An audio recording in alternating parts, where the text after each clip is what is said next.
नमस्कार दोस्तों।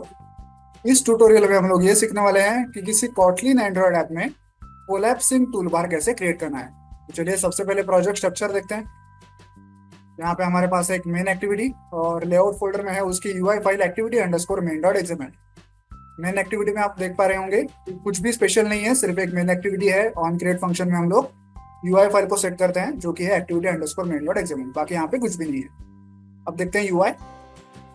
आप यहाँ पे एक बड़ा सा टूलबार देख पा रहे होंगे जो अभी से कोलैप्स्ड स्टेट में है। ओके।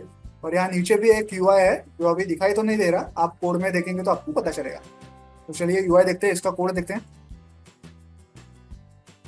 यह एक कोऑर्डिनेटर लेआउट, इसके अंदर है एक ऐप बार लेआउट। इसकी हाइट देखिए, इसकी हाइट हमने रखी है 128 dp, इसलिए वो उसकी हाइट जो हमें हमें बड़ी सी दिख रही थी, बड़ा सा टूलबार दिख रहा था साइज में, नॉर्मल से बड़ा दिख रहा था क्योंकि इसके हाइट हमने यहाँ पे मेंशन की। ओके। फिर इस ऐप बार लेआउट के अंदर हमारे पास एक कोलैप्सिंग टूलबार लेआउट है। ओके। यहाँ पे हम लोग दो एट्रीब्यूट्स मेंशन करते हैं। एक कि जब टूलबार कोलैप्स्ड हो तब उसके ऊपर जो टेक्स्ट लिखा होगा वो कैसे दिखना चाहिए, और एक जबकि टूलबार एक्सपांडेड हो तब उसके ऊपर जो टेक्स्ट है वो कैसे दिखना चाहिए। इसके दो एट्रीब्यूट्स यहाँ पे हैं।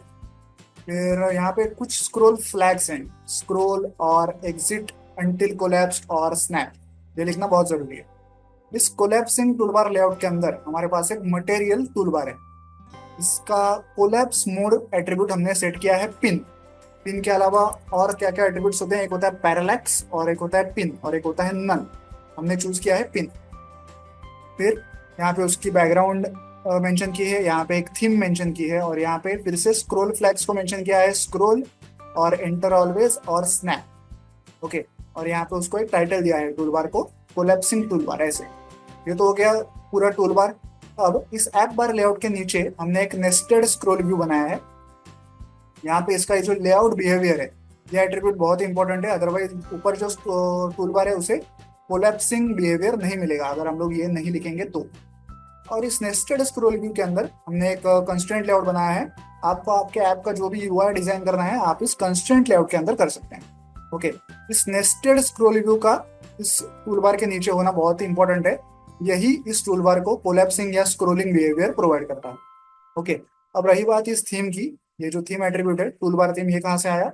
ये हमने मेंशन किया है आरईएस फोल्डर में, वैल्यूज फोल्डर में, इन थीम्स के अंदर। यहाँ दो थीम्स हैं, थीम फाइल्स। इन थीम्स के अंदर हमने इस टूलबार थीम को मेंशन किया है। टूलबार में टेक्स्ट कैसे दिखेगा, कलर्स कैसे दिखेंगे, वगैरह वगैरह सारे एट्रीब्यूट्स यहाँ पे मेंशन किए हुए हैं।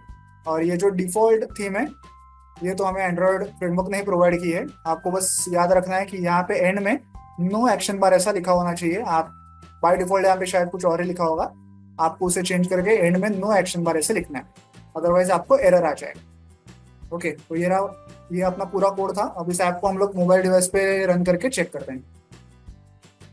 जैसा कि आप देख सकते हैं ऐप जो है रन हो चुका है। हमारे सामने जो टूलबार है by default he collapsing state में कोलैप्स हो गया है। अब मैं इस व्हाइट पार्ट में अपनी उंगली रख के ऐप को ऊपर ढकेलूंगा, टूलबार को ऊपर ढकेलूंगा। देखिए वो अपने ओरिजिनल पोजीशन में, डिफॉल्ट पोजीशन में चला गया। ओके। वापस मैं इस सफेद पार्ट को नीचे खींच के टूलबार को कोलैप्स कर सकता हूँ। देखिए कोलैप्स हो गया, नॉर्मल हो गया, कोलैप्स हो गया, नॉर्मल हो गया। इस प्रकार से आप किसी कॉटलिन एंड्रॉइड ऐप में कोलैप्सिंग टूलबार क्रिएट कर सकते हैं।